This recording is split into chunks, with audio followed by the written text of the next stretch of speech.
Hi guys, welcome back to my YouTube channel. And if you this is your first time joining us, this is the summer you know, the only summer you know. So with me today is Princess of the Most High. I call her Princess of the Most High because she has a lot of information with regards to European countries. Okay, so if you know that Canada is your main destination, please go, but wait before you go.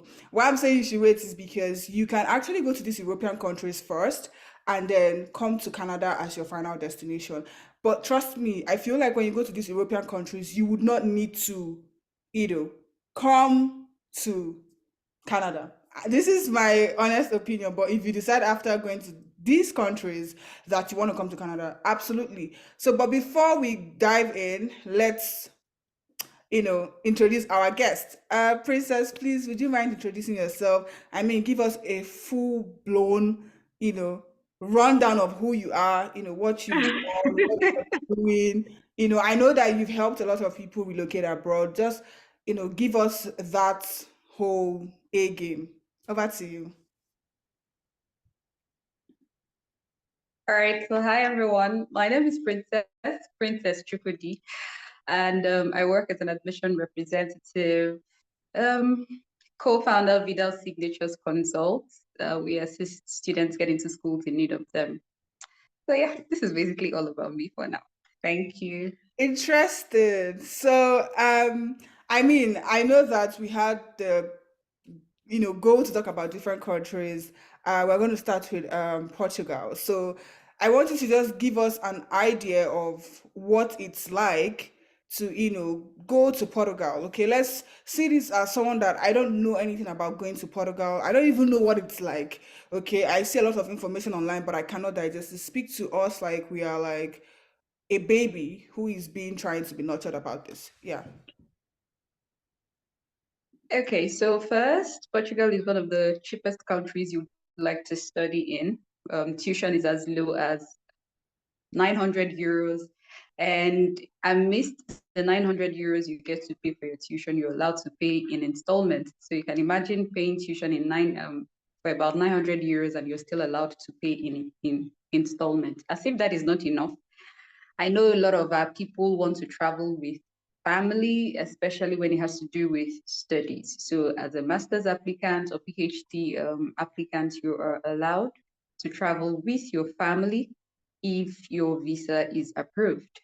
In case you don't know where Portugal is in Europe and in one of the Schengen countries, which means a visa from Portugal gives you access to the 26, 27 countries in the Schengen region. So you can imagine while you're schooling, you have the luxury to hop around from Germany, Norway, Finland, Luxembourg, Estonia, all of those countries. You just get to fly as you wish.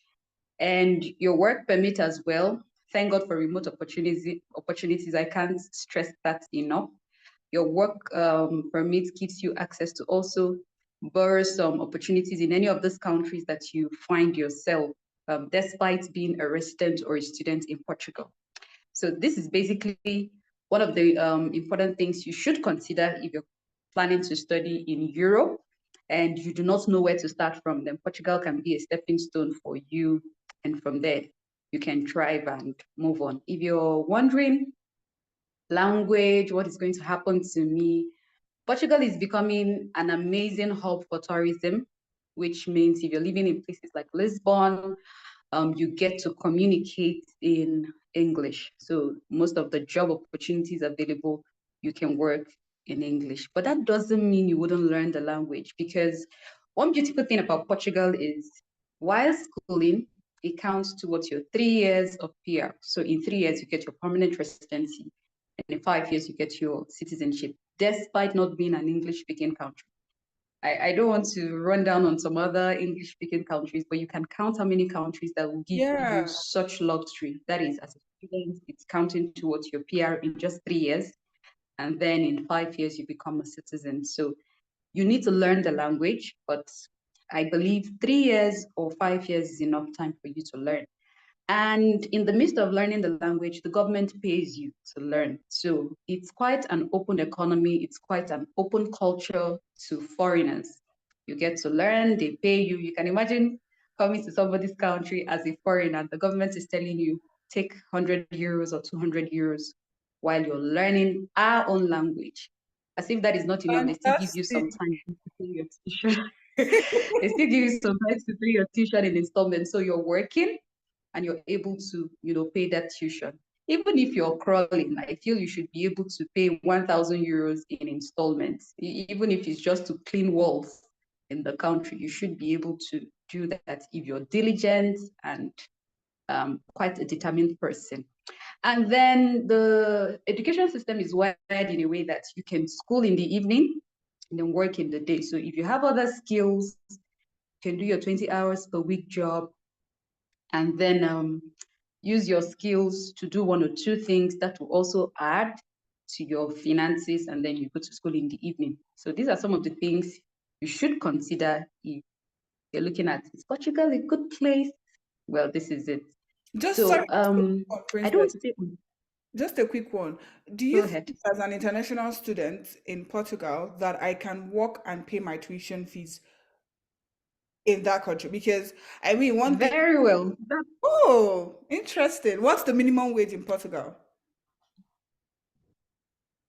So the minimum wage is $5 for I said $5, €5 for an hour. Okay. It's not so much, right? It's not a lot, but it's something you can do here and there. That's why I said you can use your morning hours to do the 20 hours per week. Use your skill. I was about coming to the emphasis on skills. You need skills. It could be making of hair, it could be writing of post for people online. These are some of the things you can do and add to your money. Okay, and then from there, you build up. The cost of living in Portugal is quite affordable. It's not expensive. You can get houses as low as 250 euros, and bills Interesting. inclusive. So 300, 400. Yes. So far, you're not living in places like Lisbon. Lisbon is like the capital. It's actually the capital, not like that is the capital. So it's going to be very, very expensive. You're living in places like Uta, Minho, Porto. Some of these places are quite Evora. Some of these places are quite affordable. So it's up to you. I will always advise students, especially international students, don't start from the very, very expensive areas. Yes, I know language is an issue. You want to stay in a place where you can easily communicate in English because English is widely spoken in Lisbon. But for the meantime, while you are starting, please start from the quite affordable regions, and then gradually you can build your way, to the top. Internship programs are quite high. So maybe during your internship program, you can now move to Lisbon and then thrive from there. But aside that, people are doing well outside Lisbon. So I believe is not like the language is not like Czech Republic, like Czechia. Czechia is one of the most difficult languages. Let's not go into that. So Portuguese is a language we can communicate. If you understand French, Spain a little, Spanish a little, then you should be able to pick out a few things from the Portuguese language. Interesting. Yeah. I feel like one of the things that I picked up from here is that accommodation is affordable because one of the biggest challenges for immigrants is housing. Okay, even in Canada, housing is becoming a nightmare. So finding Mm-mm. accommodation in Portugal Mm-mm. for as low as 100, 200, 300, even 400 euros, that is cheap. Like it is really affordable. Yes, you can. And I know You you can mentioned that the tuition fee is 900 euros. Is it for a term or for a year?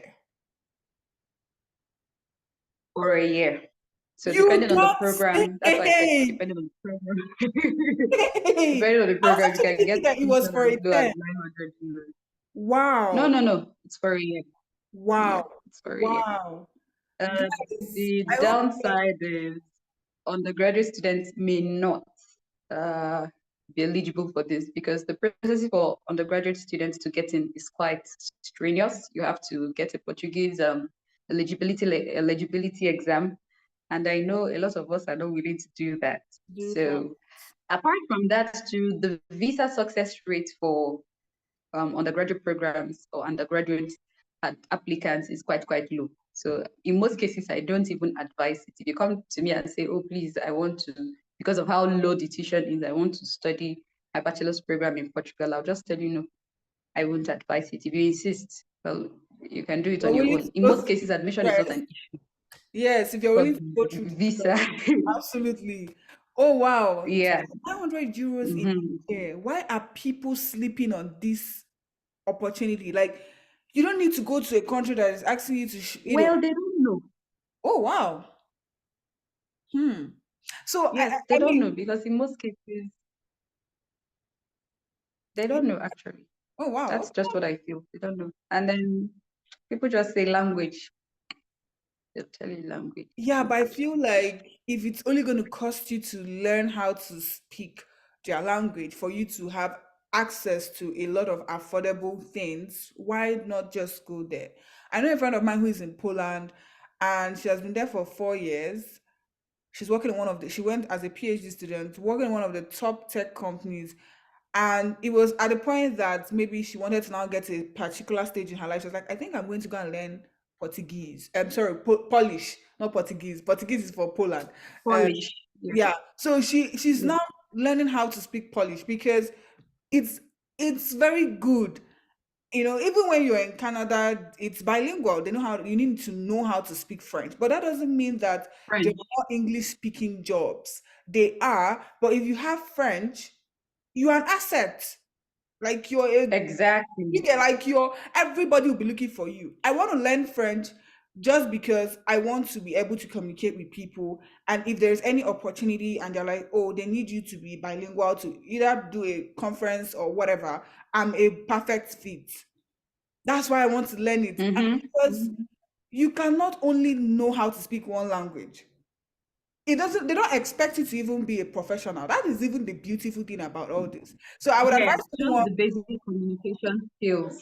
And the exactly. government even pays you, right? So it's Yes, so not why like not just take it? anybody is pressing your neck or like Yes, and you'll when be they're using pressing your your neck, money there's no to pay. conversation. Exactly. So Okay. They're pressing your neck and they're rubbing your back. yeah. So I actually advise people to consider, Portugal, to be very honest. It's very, very important. But I mean, we've been talking about the education sector. But before we go into the work permits, the PR, the citizenship routes in Poland, let's talk about, schools in Portugal that, people can apply to. And maybe like if you know their tuition fees, just, Hmm. but I know it differs when it has to do with the program, but I Yes, think it's also, yes, it does. yes, I think it's also better that we have that out there so that people know that, okay, if I try out this school, I'll most likely get tuition fee within this range. Okay, if I get admission Hmm. here and all of that, yeah. So I think that way, and also once we're done with that, we'll move on to proof of funds because at the end of the day, it's visa. Okay, are they going to like request a certain amount or how much should be in people's accounts? If it's in dollars, if it's in euros, how much euros should be in your account? Like even if it's in your own currency, I'm using the word currency now because my audience is not just a particular geographic right, so we are trying to make sure that we use a generic term. So if your currency by the time you convert it will give you maybe 1,000 euros, that's what we're talking about. So we could have that range. And lastly, whether there are scholarship opportunities, because in as much as it is affordable, there may be some people who can't even afford 900 euros, right? I am a realist. I would say, okay, 900 euros is the cheapest I have seen so far in a year. And if you can't afford to pay 900, okay, let's assume you don't even have the 900. If you don't have someone who can help you with that 900 euros, because when you come into the country you would be working to offset those bills. So if we're being realistic, 900 euros spreading it out in a term is 300 euros. So what you'll be paying in a term is 300 euros. That's every 4 months. Okay, so I believe that you can afford it. Exactly. Right. So the only reason I'm asking about scholarship is just so that people know that there are scholarship opportunities that they can explore. If they get, if and when they get the scholarship, that's good. That means such a person do not require, proof of funds when it has to do with visa application. What you just need to show is the letter stating that you have funding and all of that. I don't know. I know it might be a lot of information, but yeah, let's dive in. So we'll start with the schools and their tuition fees. Okay, so we have the good thing about Portugal too is that they accept HND. So if you're here, you have higher national diploma, then you should look towards Portugal. That means from having your higher national diploma, you can go straight to a master's program.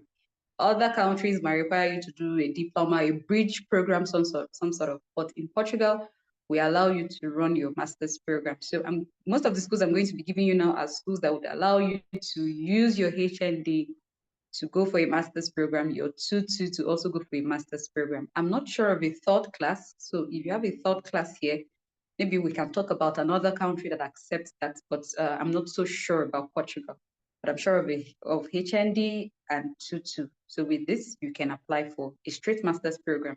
So we have Politecnico de Leiria. I'm going to give the list of schools as well so that Yes, we don't please. bite We our really tongues. appreciate it because even me, I'm like, what are the We names? are going I don't bite our tongues. Another thing to also note is that if you are so careful about the fonts, please also consider the polytechnics. The polytechnics, I think it's only in Nigeria people put so much, how do I put it, Yeah, emphasis on, oh, you went to a polytechnic at the yes. There's university, this but classism outside that that, comes with that. is, But abroad, it's not like that. exactly, that's the word. This whole Yes, classism thing, yes. everybody's just, even in terms of employment, it doesn't work like that outside Nigeria. So if you hear me say Polytechnic Institute, please look out for them. They are more affordable.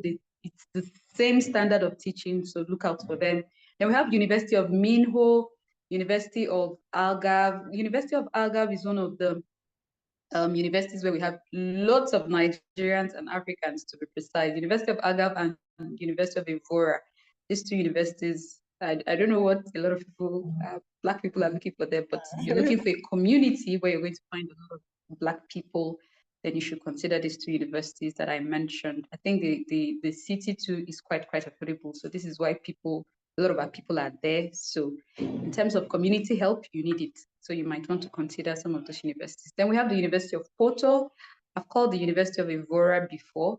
All of these schools accept tuition in installments, and they're quite affordable. So you might want to consider them. What other question did you ask me? So, that Um, tuition fee, if there's a range, just so that it could help people know that, okay, if I'm going to consider this yeah. particular university, Um, this is the tuition range I should be looking out for. Yes. mhm. So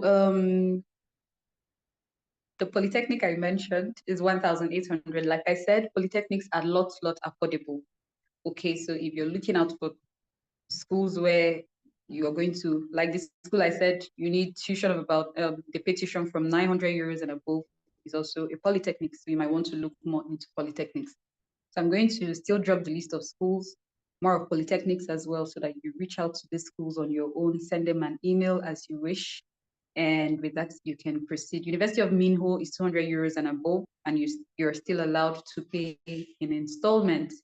University of Porto, 2,000 euros and above as well. University of Evora, 2,500. University of Coimbra, 2,750 euros. It's one of the top schools. In case you want to go to very high schools, you can consider that as well. So Okay. these are some of the schools you can reach out to.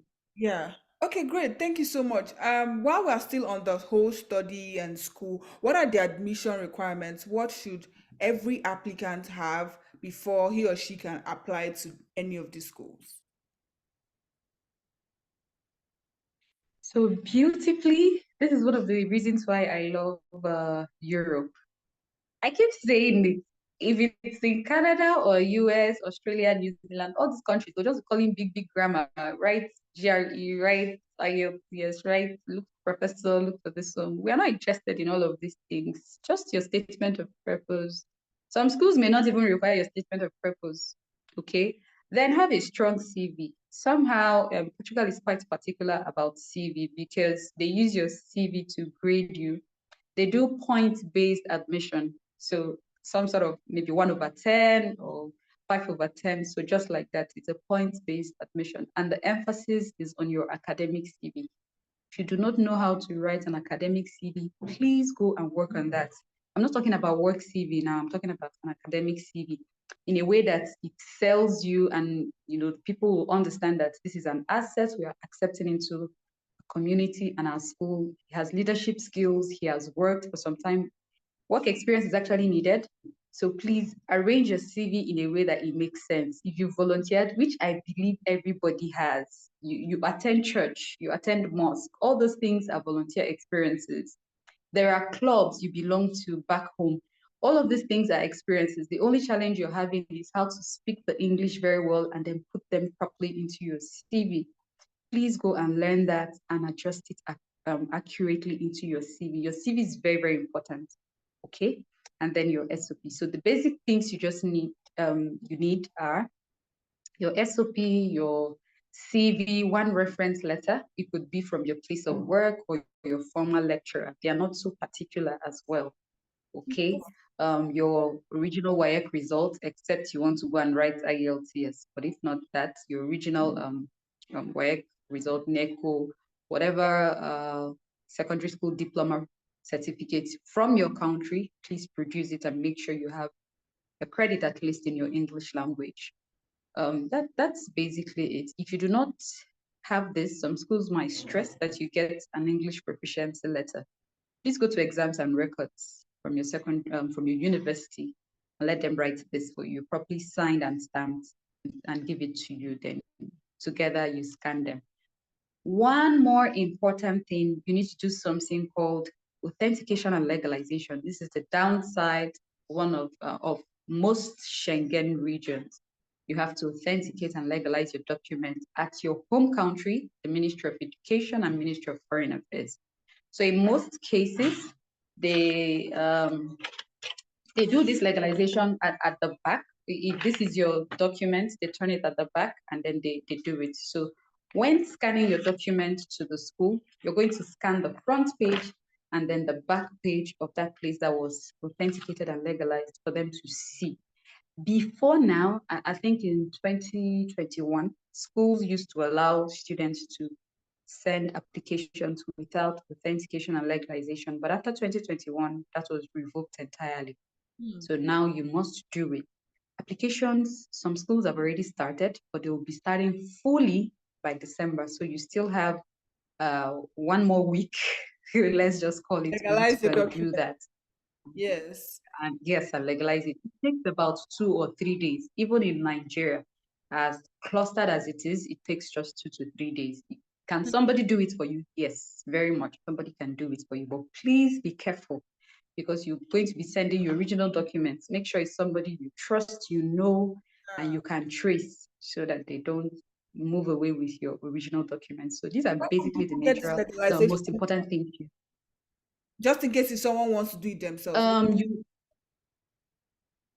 Yes, the first place you would go is the Ministry of Education. You take your educational documents, your original WAEC results or NECO results, your BSc or your bachelor's certificate and transcripts, your proficiency letter, that's your English proficiency letter, just everything about your educational documents. Apart from your what are some of these things some of our people add? They could add common entrance. Please don't add all of those things. It's not needed. The principal thing they want to see are the documents from your bachelor's program, those educational documents. The only thing from your senior secondary that should follow you to the Ministry of Education is just your WAEC or your NECO. That's the only thing. And for folks who Authenticate them at the Ministry of sorry, for Education. folks who don't use Sorry? WAEC, I'm just trying to speak to the audience. For folks who don't understand WAEC or maybe NECO, it's just strictly your high school NECO. certificate.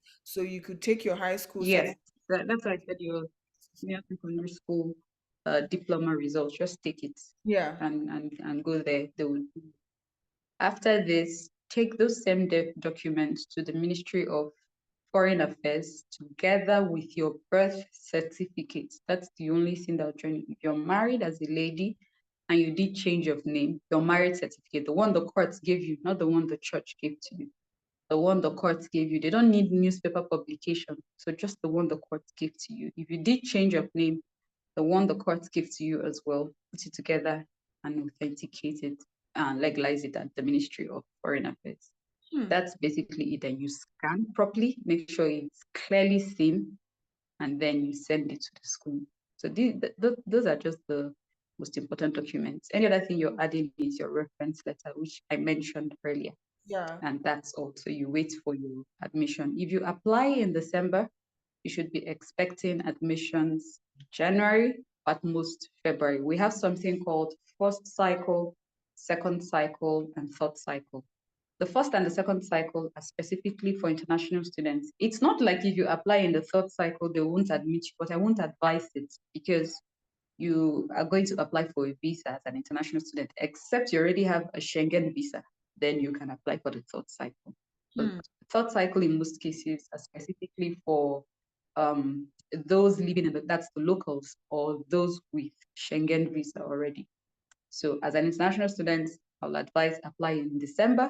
Second cycle is always from March or in March, then your admission will be out within this period and then you start your visa processing. Another thing to also note, your initial deposits in most cases could be around 250 euros or 300 euros, 500 euros at most, depending on the school. Please just have it handy so that they'll give you your confirmation letter, which you would use for your visa processing so that you don't have any form of delay.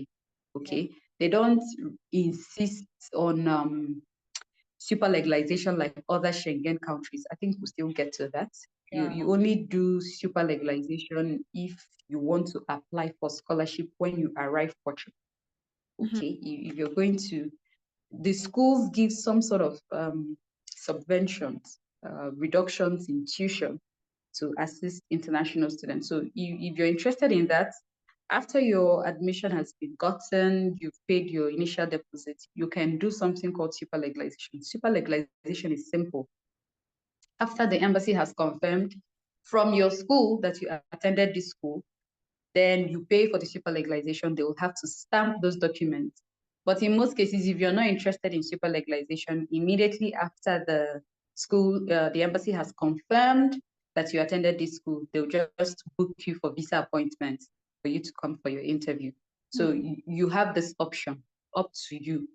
If you're interested in scholarship, because from time to time, departments give some level of reduction. It could be 70% reduction, could be 50% reduction. It's better than nothing. So if you want this, please apply and do your super legalization. Immediately you get your confirmation letter, or immediately the embassy confirms that you attended this particular school. And then you can be eligible to apply for a scholarship when you arrive. Okay, so this is how it works. Over to you, Great. Summer. Yeah, thank you so much. That was a well thorough um guidelines on how to go about it, and it's great that you touched on those points. But there's something that we haven't really talked about, just in case people are wondering. Are there application fees? Do you have to pay an application fee to apply to these schools? And if we have to pay application fees, what is the application fee like? And can we have waivers? So there are people that wouldn't want to even pay for the application fee. They want to apply for waivers. Can they apply for waivers? Yeah. And then after this, we just go to like visa, in terms of what documents do we need. But yeah, let's just finish up with application fee. Okay, so unfortunately, we do not offer application fee waivers because it's really, really affordable. Application fee ranges from 40 euros to about 150 euros.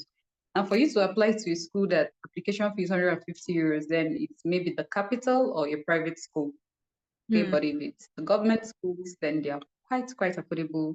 Application fee ranges from 40 euros, 50 euros. The highest you might see is 70 euros. Hmm. Unfortunately, like I said, we do not offer application Waiver. fee Yeah, waivers. I mean, 40 euros, if I'm you, target for schools with 40 euros, 60, 70. Exactly. Like you said, if you're going to be Mhm. applying to schools in, the capital, for instance, that's when the application fee would obviously be around 150 euros. So it's up to you. I feel like it's pretty much affordable. But I can't speak for you guys. You're the one that know your source of income. You're the one that know your financial strength. So I can't speak for you. But all I can say is, if you can be able to pay your application fee, your admission is almost, certain, because you already know the necessary Yeah. documents that you need to get. And we are getting to the visa part where we'll figure out whether the visa opportunities are also straightforward, or is there a possibility that you wouldn't get visa, so that you know whether you want to gamble with your tuition deposits and your application fee. Alrighty, so let's talk about the visa process. What are the documents? I know that we might need, of course, you need your international passport, your travel document. That is number one on the list. So if you're here and you don't have an international passport, please, that is the first step to do that. I would have told you to wait, because my foundation, with that of my friend Idara, said we have a foundation where we give out passport free grants, okay? But that's still like mid next year. So you don't want to be waiting for summer and Idara said to, give you guys funds to go and get an international passport. We do that every July. We disburse the funds in August and make sure that people get it between September and November. So we have been doing this for over 3 years now. So I would not advise you to wait for us. So if you know that you want to go to Portugal and you need to apply by December, if your country is not the country that can give you your passport in a week or two, I would say apply for the second cycle. Okay. That way, Yeah. because your passport is important. I'm sure when you're even trying to even apply for admission in Portugal, you need to even put maybe Mm. your passport number. Okay. Data page. Exactly. So you need your passport. Almost all the countries. I haven't really seen a country that would say you can apply without. It's possible, but I just want to speak generally. Like, it is not always the case. So you need your international passport. So aside from international passport, Princess, what other documents do we need in order for us to apply to Portugal for visa?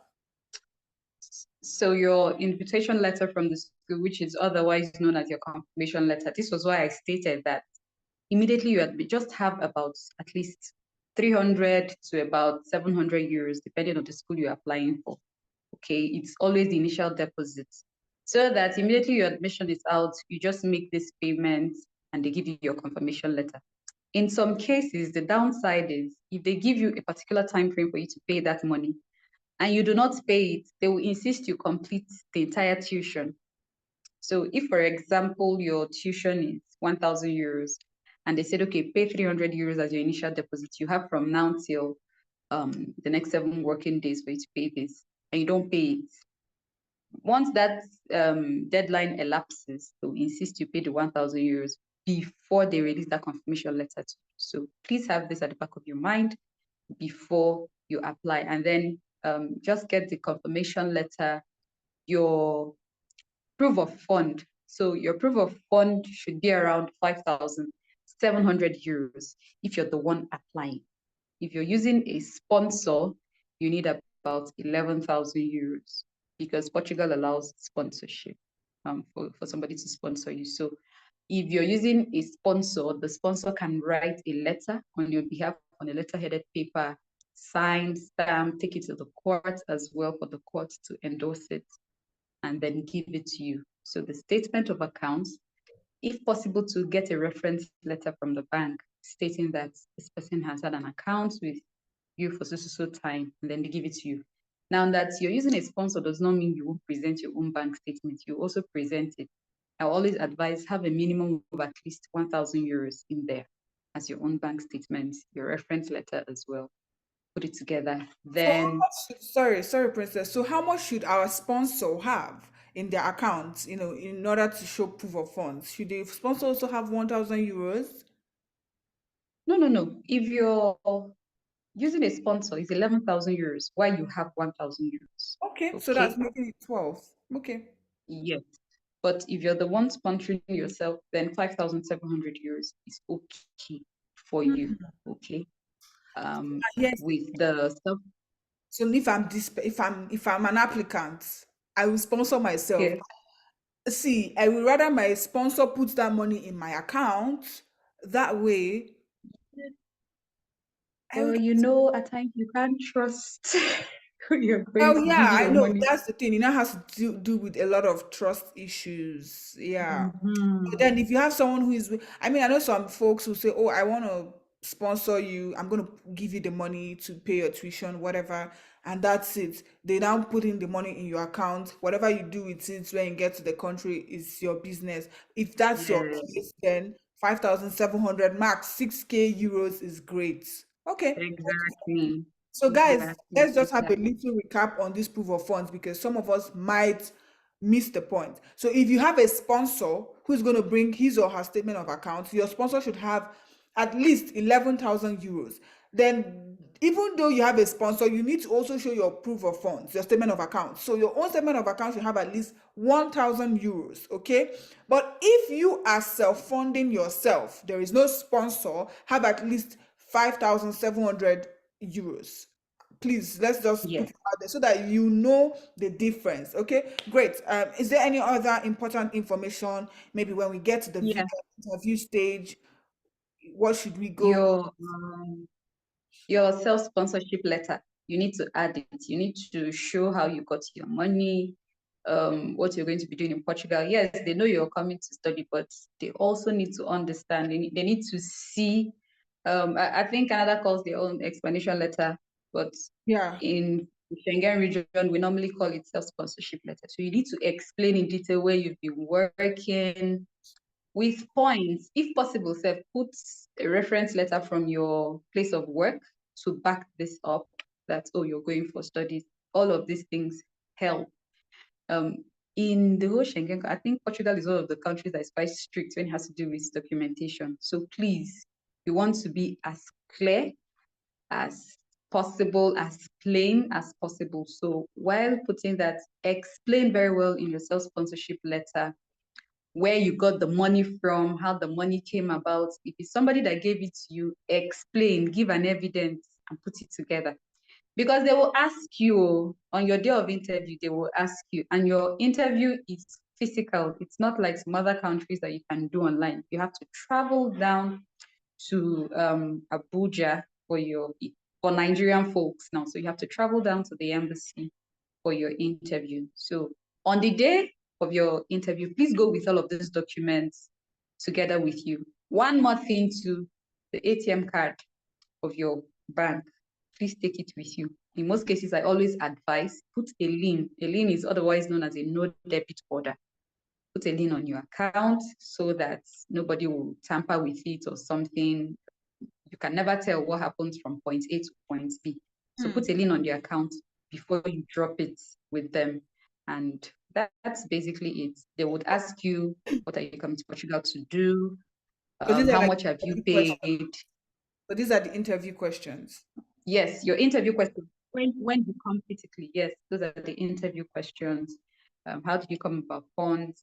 After your education, what are you going to be doing? You're expected to leave the home country. You're expected to leave Portugal and go back to your home country. So you need to arrange your grammar very well when you're telling them this, so that you don't raise some red flags. And then confidently answer your questions. Don't answer, even if your proof of fund came from a sponsor. It's not a bad thing. They allowed it, so don't feel shaky or scared. Oh, I'm using a sponsor.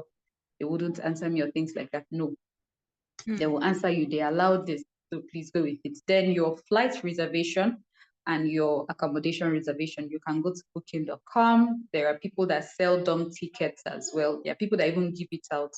If you have friends with all these people working in airlines or things like that, they should give you a dumb ticket showing confirmed that you have this ticket and you go with it. Your accommodation, just go on booking.com. They are not so particular about that, but your flight, it has to be a return ticket showing confirmation that, okay, you have this ticket. So just buy a dumb ticket. In most cases, it's around 15 euros at most if someone wants to sell it to you. So with that, you can go. And that's you wait for your approval. Approval takes about 6 to 8 working weeks at most. Hmm. Okay, I need to be out. Okay, Yeah. so that's fantastic. That's great. Everything about the study route is it looks very inviting. It's tempting. It's beautiful. Well done, Portugal. Now, I'm kind of now curious. I mean, this one will not take us 5 minutes to wrap it up. I know you said If you study in Portugal, after 3 years, you get your permanent residence. After 5 years, you get your citizenship. That's great. That's fantastic. But now I'm curious about people who want to come to Portugal to work. Okay, I don't want to come and study. How do I do that? What are the job opportunities? Okay, like I'm now curious. Do I need to have certain skills to navigate certain areas? Okay, can I come with a soft skill or an on? Let me know. I don't like to use this one on skilled laborers, but that's what some people, some countries call them. So let's say I'm a carpenter and I want to work in Portugal. What are the opportunities for me? Are there things like nomad visa? I mean, it might seem like a lot, but I just need people to know that these opportunities are there. Yeah. Are available. So for the normal visa, we have something called the D7 visa. The D7 visa is where you have to work remotely. It basically doesn't mean you must have a remote job. If you're self-employed, you own your own business, you earn a certain amount, the minimum has to be 3,000 euros. Then you can apply for the D7 visa. It's quite straightforward. In most cases, you're not even interviewed. Okay, you submit the only thing is that you have to go physically to the embassy to submit those documents. What documents do they require? 6 months bank statement showing that you've been earning a minimum of 3,000 euros monthly. So you take all of this, if you're self-employed, your evidence of registration of your company, all of that, what your business is into, you put it all together, an explanation letter as well, stating what your business does, how you people operate, and all of that. You put it all up together and you go to the embassy. Or you send an email, they will tell you when to bring it, or they can tell you to send across, let them vet before you appear at the embassy. If it is approved, it's one of the fastest visas, I must tell you. The D7 visa is one of the fastest visas I've seen or I've heard about if it is approved.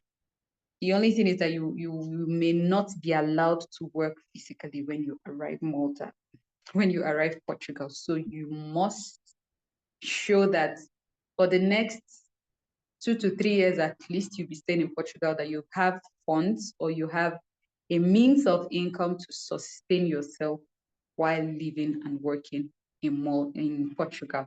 So this is it for the D7 visa. Can you apply for other forms of jobs to arrive in Portugal? Yes, but in most cases, it's always in the IT sector that I have seen or heard. So if you're in the IT sector, software developers, it's actually in high demand. There are a lot of companies, if you pull through the interview stage, they would sponsor you to come in together with your family to arrive and work physically in Portugal. So these are some of the options you can try. Unskilled workers, I haven't seen, I Hmm. haven't heard yet. There was a time they talked about it.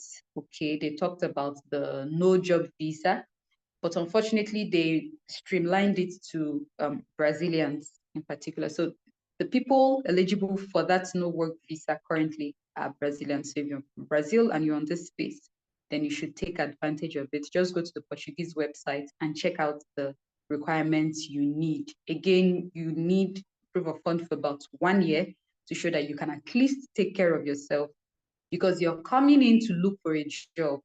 It's clearly a no job visa, so you're coming in to look for a job. But while looking for a job, you need to show that you have funds to at least pay rent. You won't sleep on the streets now, so you need to show that you have funds to take care of yourself while living in Portugal. So this is clearly open for now to Brazilians. Maybe next year they might incorporate other countries to also come in. So these are some of the routes you could take advantage of. Any Good. other route would be you buying property. The minimum you can get is around 64,000 euros. You can use that as well to come in. So if you have so much money, oh, I don't want to come in through work or studies, and you want to buy a property, you could use that route. It gives you automatic PR. So yeah, Yeah, these are that's the great. options. Fantastic. Guys, I'm sure that we've overwhelmed you with a lot of information. Sorry about that, but it's just that sometimes we just need that baby step by step so that you can know how to go about your decision on which country that you want to go to. Like for me, I'll say Portugal is great. I don't know if we mentioned this. Can we bring our dependents to Portugal? Is Yes, yes, beautiful. yes. On And the the same student proof of visa, fund, you can. yes, and the same proof of Yes, you just increase your fund to, so depending on the number of your family, you will just add extra 500 euros or 1,000 euros person. each, depending on the age. Yes, to So it. for I forgot to children, mention that, but that's yes, but for you children, can bring them in. how much should I, put for each child? How much proof of So fund? minimum at least 500. Okay, great. Minimum at least should be, So yes, let's say my 500 partner, per child. okay, so my partner would now come to Portugal with a work permit. Open work permit, yes, they're allowed to work full Yes, time. for While you work 20 20 hours hours. per week.